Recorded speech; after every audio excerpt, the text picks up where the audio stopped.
Torben, can you share with us some of your experiences around ATG, your fantastic facility? But for those who haven't seen, there's a good interview with Torben as well about his gym and the story of how he's got to his gym, where he's up to so far with it.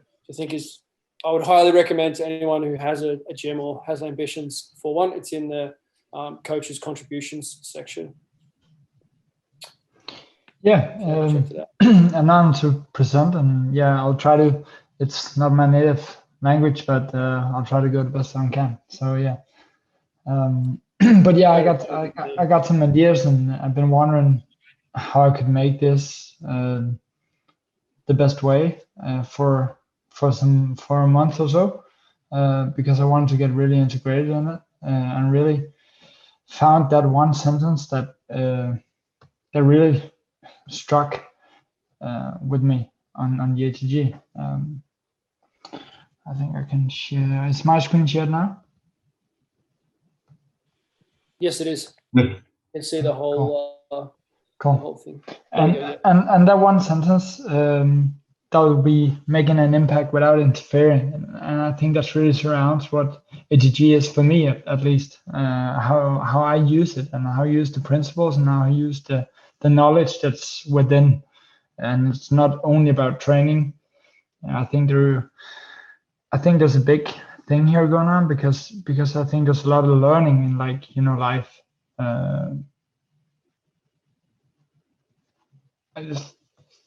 Was that lacking, or is it good? No, I think we're good. Oh, good.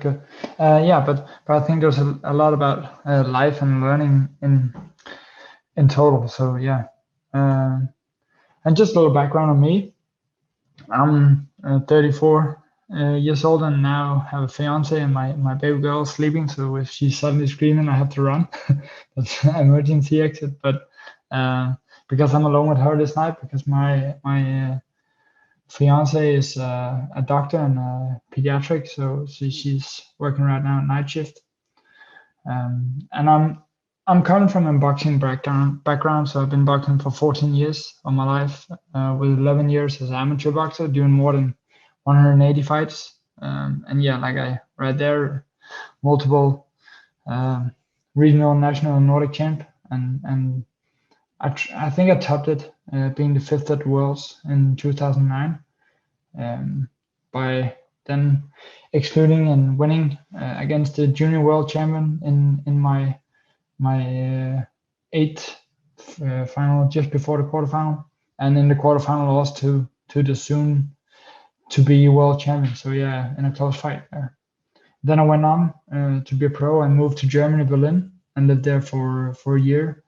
I thought I was going to live and have a nice car, but turning pro isn't that high in wages in the beginning. So the salary is very, very low. So I got a BMX and a one-room apartment, and went on my little BMX to my training. So I moved back and started working with, maybe some of you know, Mikkel Kessler, the most famous boxer in Denmark.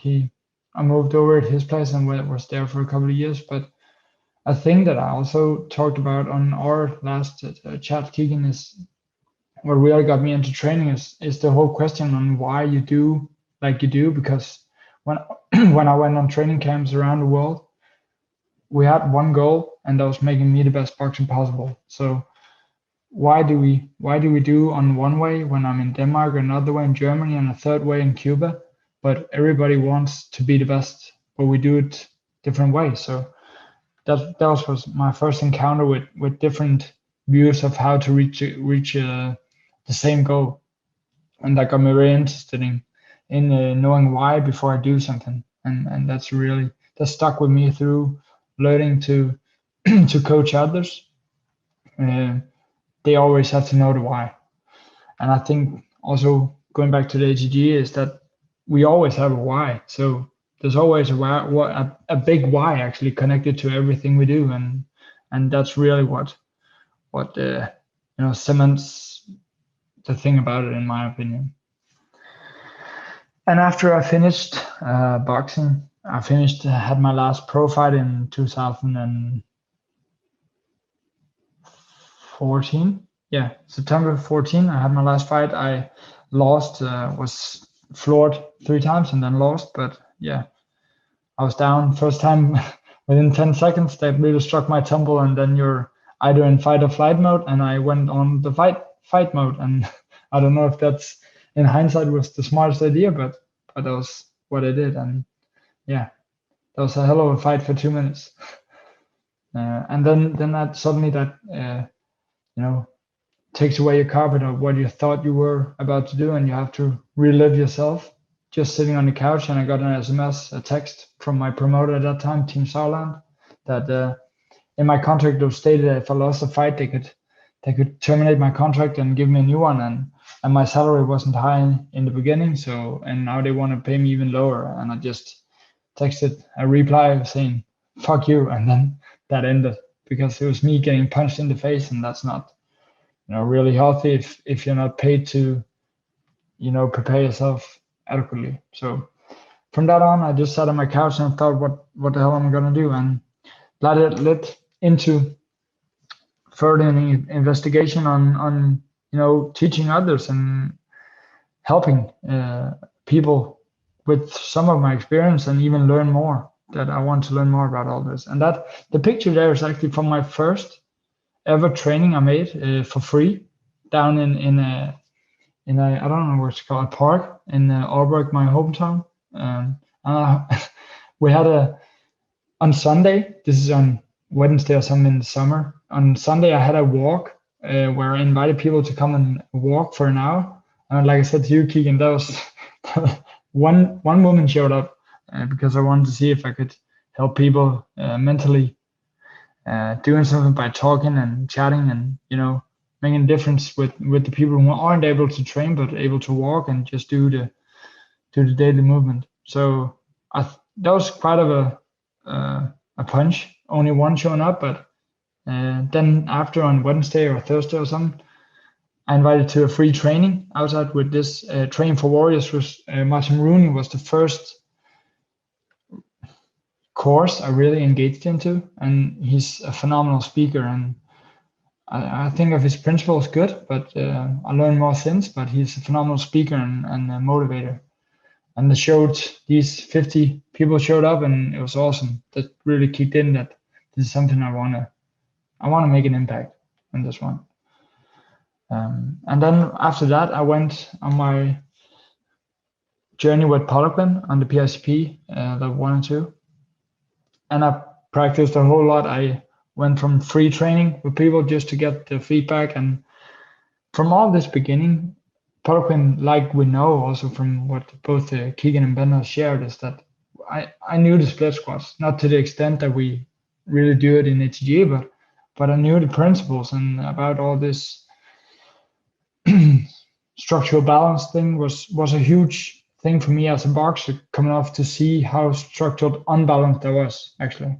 And after a little while, I tried to went into MMA because I wanted to go back fighting, and tore my ACL. I didn't know at that time. Actually, I tore my ACLs. I just got a really swollen knee from wrestling and my knee getting twisted.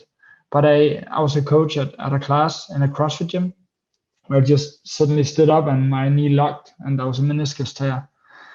So I went to get that operated, and they found out my ACL was lost, but they didn't redo it because we haven't negotiated on that beforehand. So I don't have an ACL to this day. So I just went on to do what I knew at that time was a lot of hamstring work and a lot of full range of motion. So I got into that within 7 weeks, squatting again 90 kilos, which was totally awesome. And that's the knowledge I have now just backs up that I really was into something at that time by training my hamstrings and training for range of motion, which was awesome.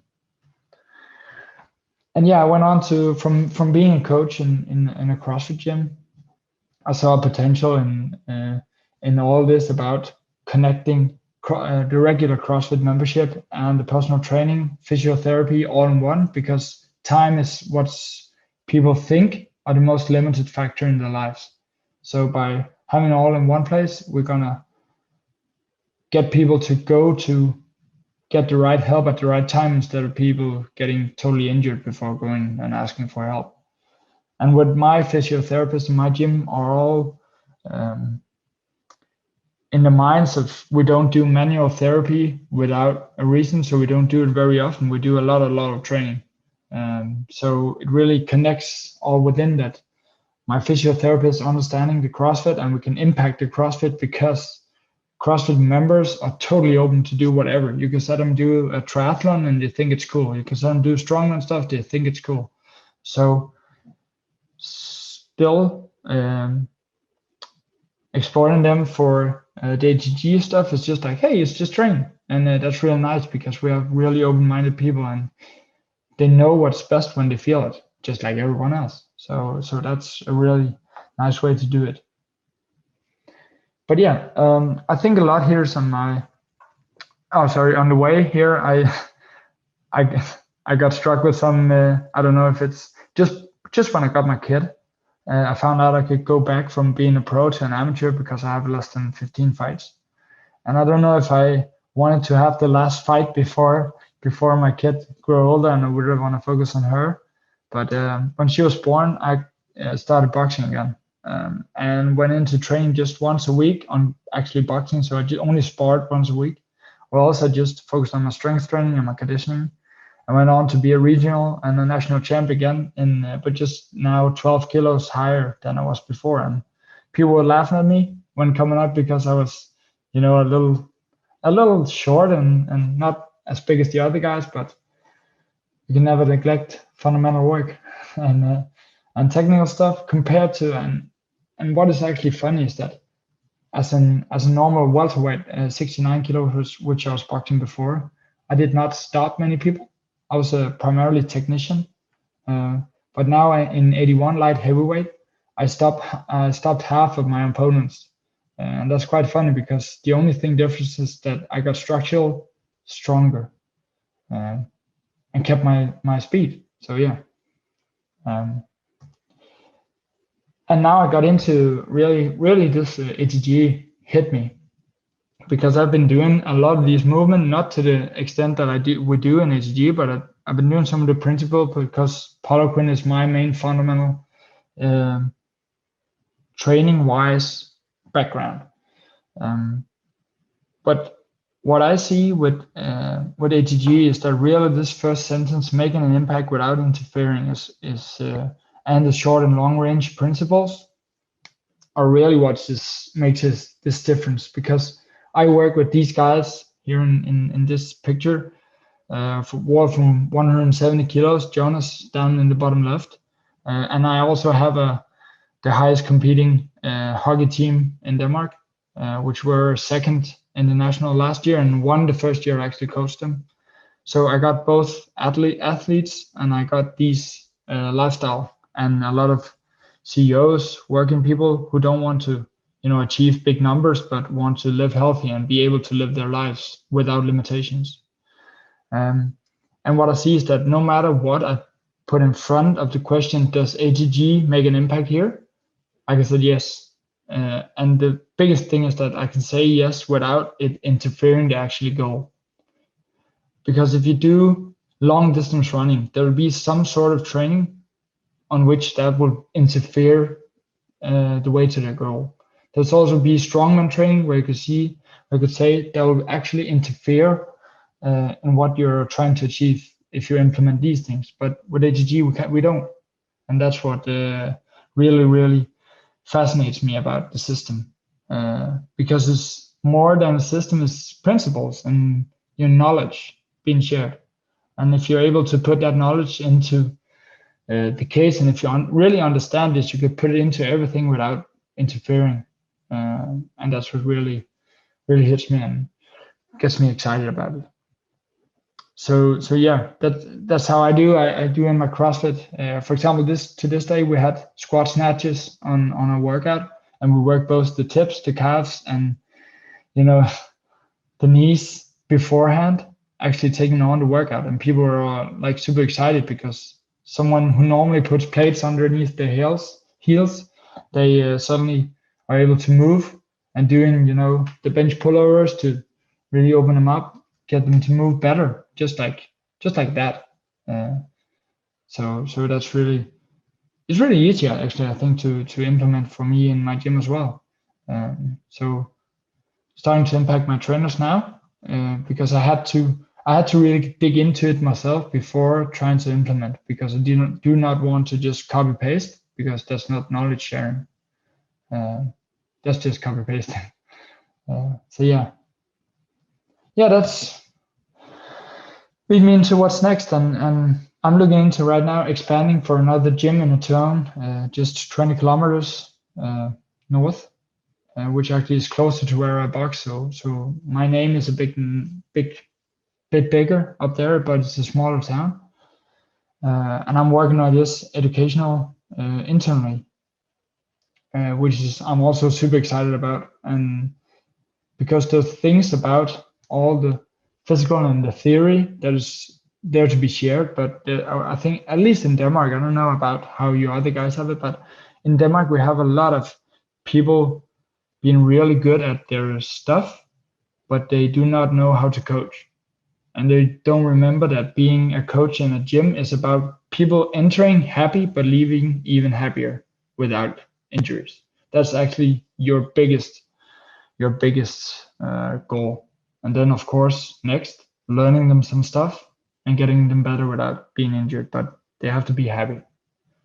And like I just said, I'm already on it, implementing ATG into my CrossFit gym, and into my coaches is going to be next, because that's going to grow even bigger and faster. And then I'm really aiming to be, not because I hope there's going to be a lot of other guys than me, but I want to lead the way in Denmark, at least, because we have a lot of good coaches already in other countries. So taking my path here in Denmark is my first achievement. And then of course I want to help spreading the word, because compared to, let's say, CrossFit, which is, when you take their education, I think it's a whole lot of religious stuff that you have to go through before you're a CrossFit coach. And I don't mind that shit. I don't want to be religious.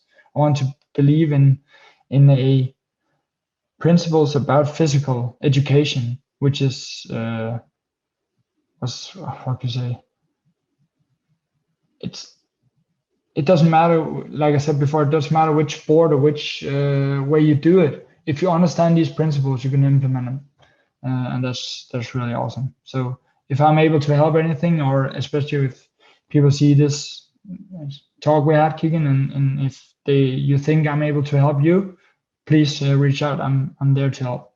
Yeah. Love it. Yeah, you definitely have been helpful, and people should, reach out with Torben. And it makes me think like we work on this fast track process, and I think the next level above the fast track is kind of this leaders concept that I've been working on. Coaches who I want to have conversations with to explore concepts and think about, how can we actually advance the whole industry and what's next, and these bigger conversations with smart guys, which there are a lot of in this community. A lot of guys are a lot smarter than me in lots of areas, which is great.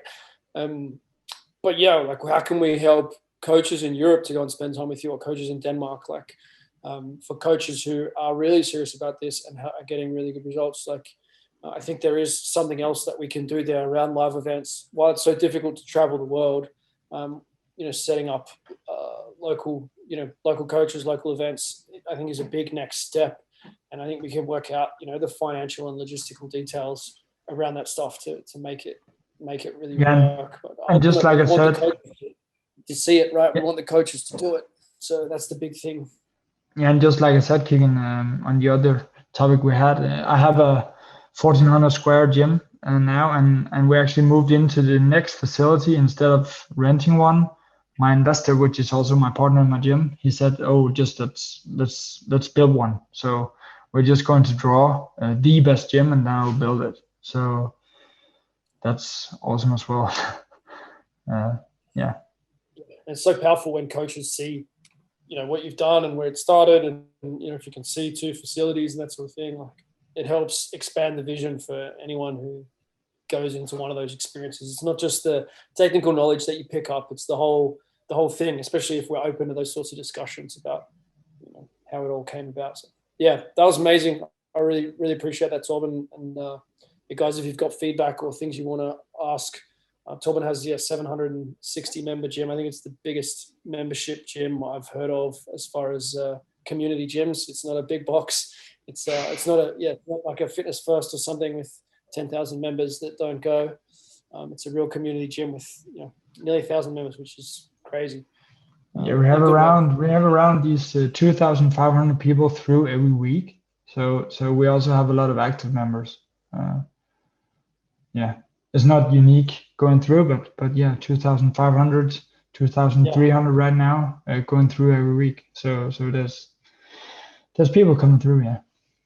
Yeah, average 3 sessions a week kind of thing. It's crazy. Yeah. It's good.